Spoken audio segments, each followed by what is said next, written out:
Welcome back to Built by Vo. Today, we got to do heater core in the turbo Mustang. I have done it once before.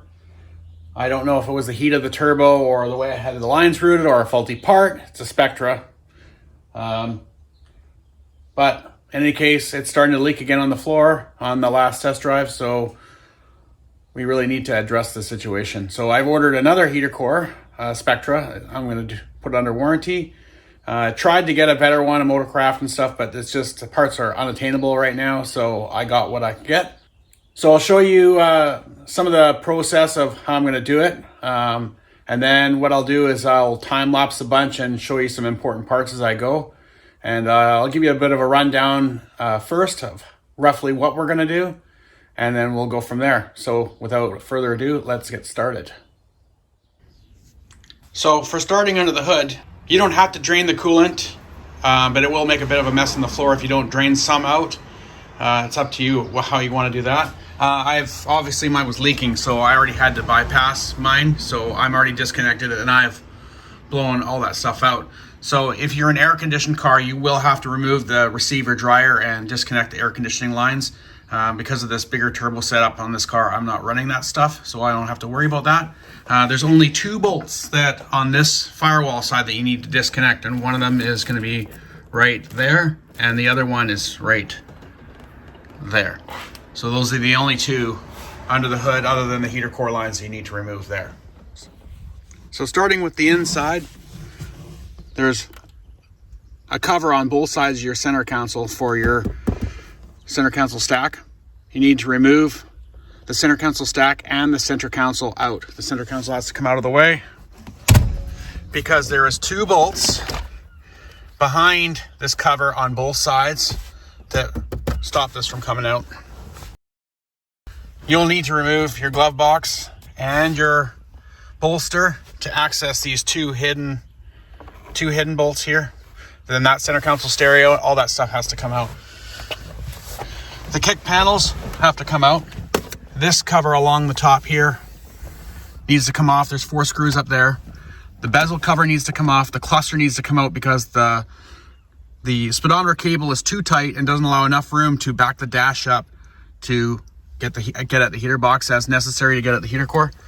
The steering column has to be dropped down. I dropped the steering column down and just rested on the driver's seat. That seems to work for me, so that's what I'm going to do. And then from inside, there's a bunch of hidden screws that I'll have to show you as I go.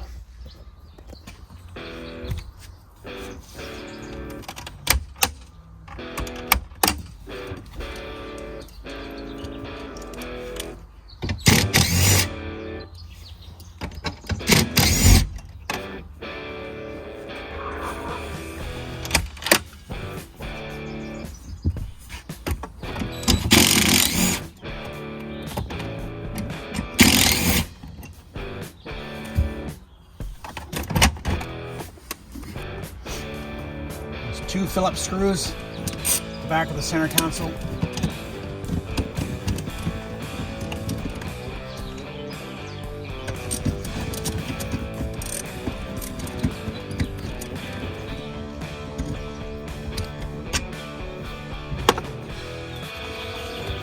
You remove the shifter bezel.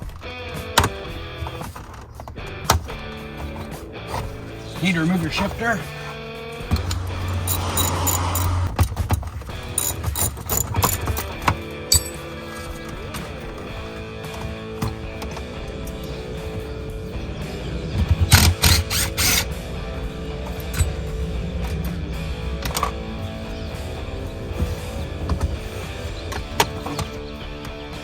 You have 2 more screws at the front of the center console.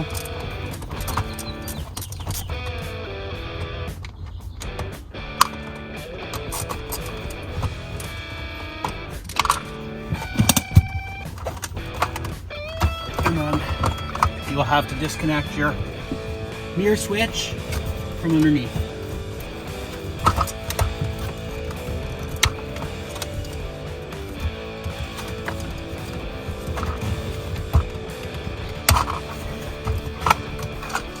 Out she comes. Next, you can remove your glove box.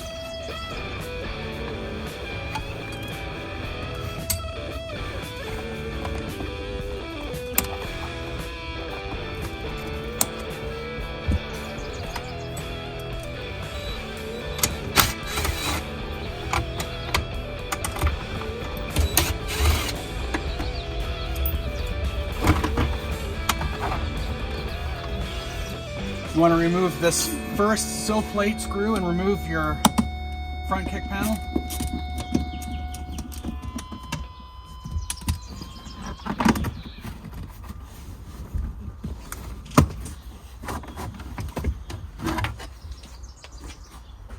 There's also 2 screws on each side. This side you'll have to remove once you get the bolster off.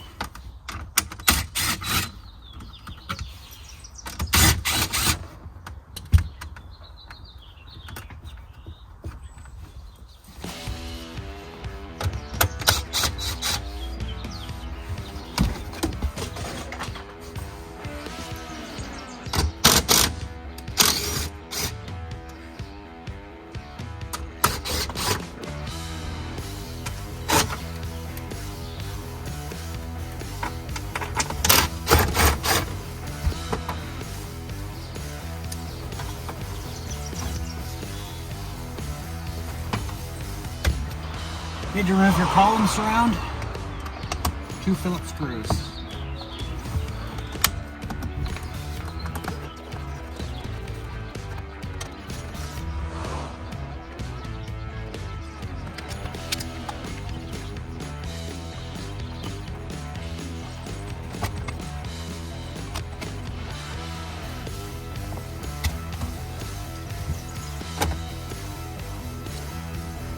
Remove your 1 Phillips front sill plate nut screw.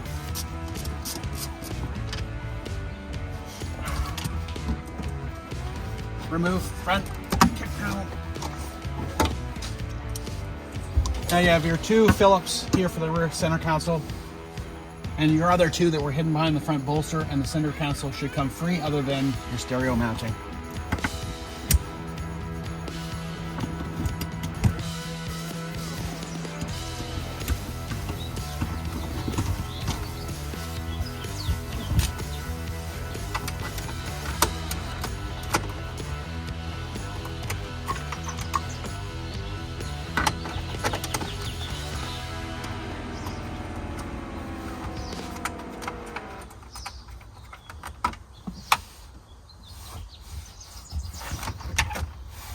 Oh, and I forgot. On both sides, there's 2 Phillips screws hidden behind here on both sides that need to come off.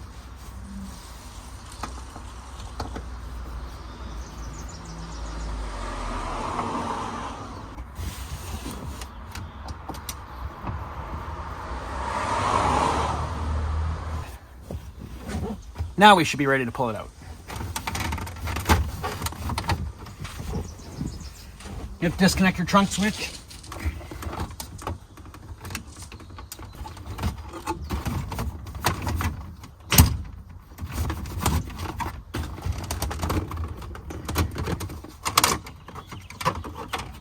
So before I fully pull this out, I have to remove my antenna, so I'm going to remove my cluster surround. Inside the switches, there's a little clip inside here that you can press to release these switches.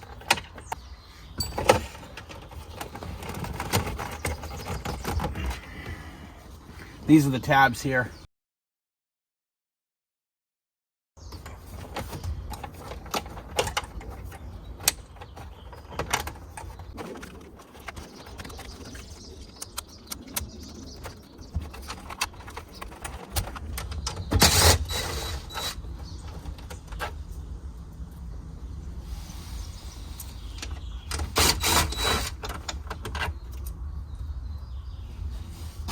There are 2 torque screws up top here.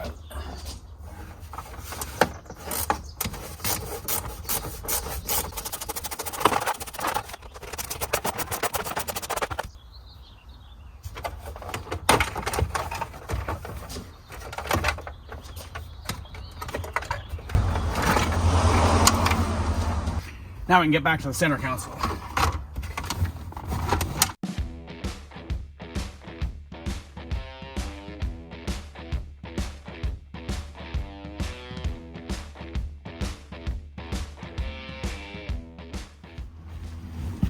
Now, once you're at this point, we're getting down to removing the steering column, or dropping the steering column down. There's 4 14mm bolts there.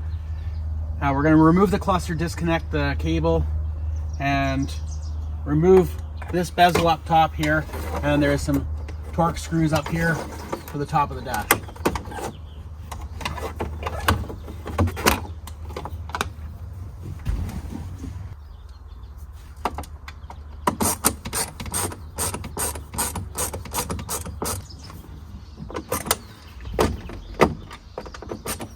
Now I'm going to leave this center bolt until last just to hold the dash in place, because that'll be my last screw that I pull out.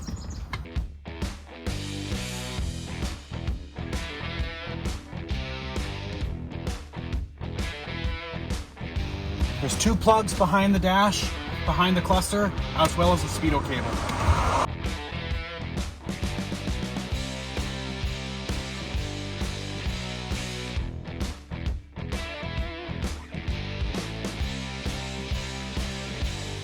Need to remove both speaker covers.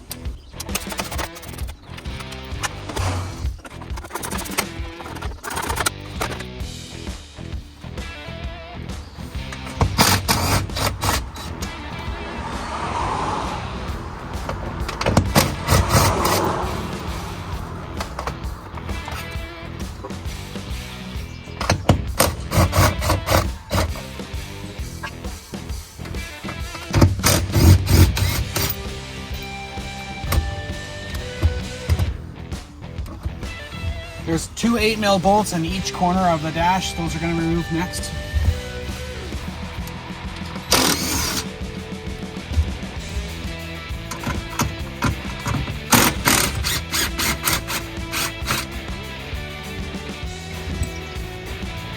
Now at this point, I'm going to remove all the rest of my torque screws holding the top of the dash in. And I'm pretty sure there's stuff I've forgotten. Then I'll update you when I get there and run into that snag. I suspect both my speakers need to come out.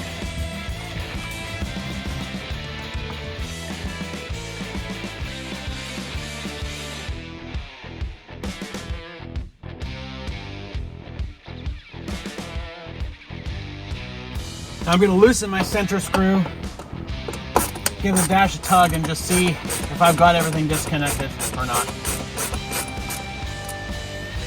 Don't remove it all the way quite yet, just in case.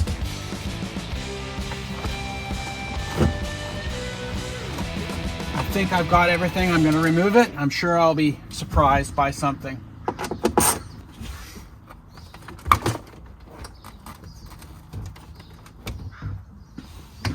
Okay, from here, you're going to go and remove the 2 bolts, 2 nuts from the outside, and these 2 bolts right here. We're going to tip the heater box forward, and we're going to access those panels cheating and not have to pull everything out.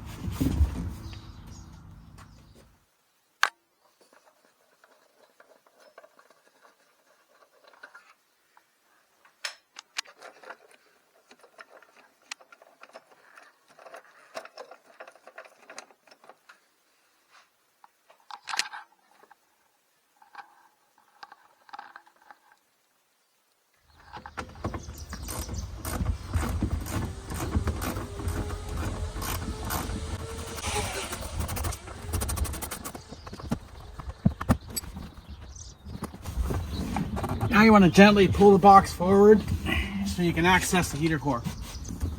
Just make sure that there's no other lost bolts you've forgotten about. Now, heater box has 4 bolts, 4 screws, 4 bolts in the top of the lid. So we're going to pull that off and remove that out.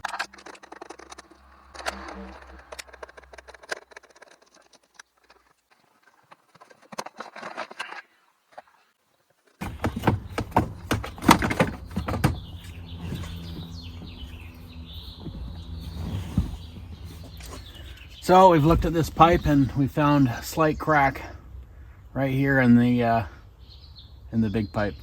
I don't know if it's chafage. There's nothing for it to chafe there, but it's just a weird crack I can feel with my fingernail. And there's a slight line of coolant there. Well, let's get this new one back in.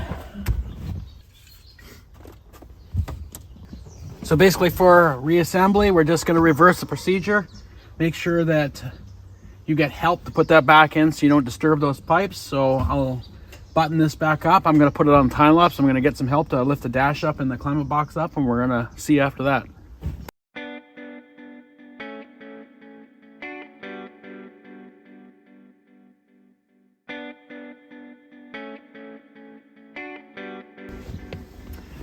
start all your hardware before you tighten it up. Just make sure everything lines up. You don't want to tighten up anything until everything is started, all the main stuff anyway.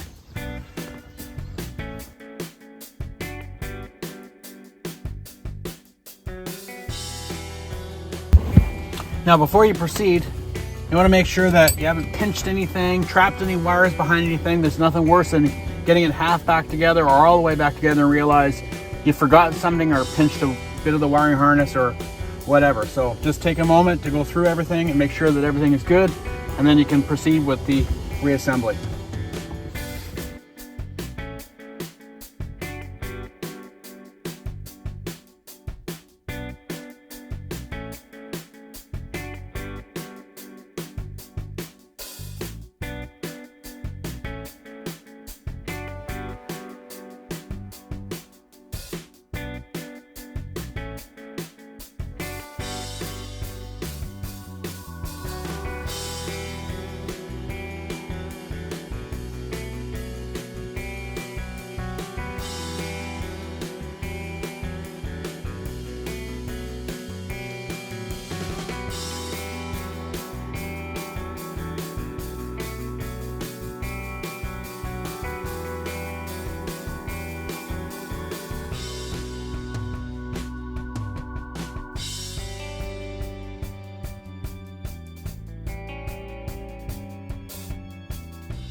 So at this point, what I like to do is start it up and make sure there's no alternator light, because sometimes the connection on the back of the cluster can cause no charging symptom. And I've had it happen on this car by taking the cluster out and putting it back in. So just fire it up, make sure that you have no alternator light and you're charging, and then you can reassemble. There's nothing worse than putting it all back together and realize you got to take it all back apart again.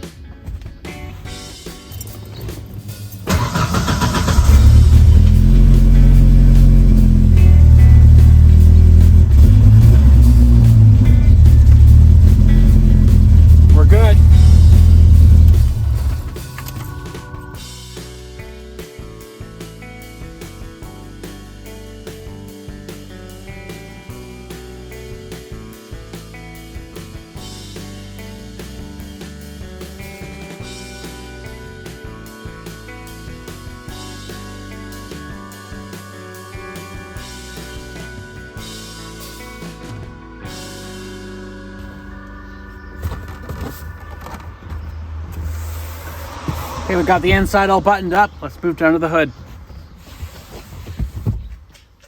Okay, so under the hood, as you saw before in previous videos, I had the original lines mounted in the factory spot coming around. Normally they come around this way here, but with this turbo and this header, everything is so much higher now that I had a trouble with the amount of room. So I was coming through past the downpipe in a kind of a bad spot. I had it all wrapped with header tape, header wrap and stuff, but I'm not sure if that was enough, and I'm not sure whether or not the header was bumping it under acceleration, causing it to rub or causing the failure. So what I've done is I've got some air conditioning hoses from a V8 Mustang, and basically I'm going to use these hoses to reroute the heater core lines away from the downpipe and run them along the valve cover where they normally were before. So that's what we're going to attempt to do now. So we're going to, with something like this and these two hoses, they're both going to jog away. Obviously they're not going to sit like this. We've got to move some stuff around, cut some lengths here, but other than that, we're getting closer to where we're supposed to be. Okay, so this is about what we're going to end up with. I'm still waiting for a 5/8 union to join these two hoses. It's coming today, but it's not here yet, so I just have a socket jammed in there just to mock up. So I think this being up here away from the turbo is going to be a lot better. It's going to be a lot less stress on everything and a lot less heat in that general area, which is going to work good. So we'll button this video up from here and get this thing back on the road. So hope you enjoyed the video. I hope it helps. Thanks for watching. Please like and subscribe if you like the videos.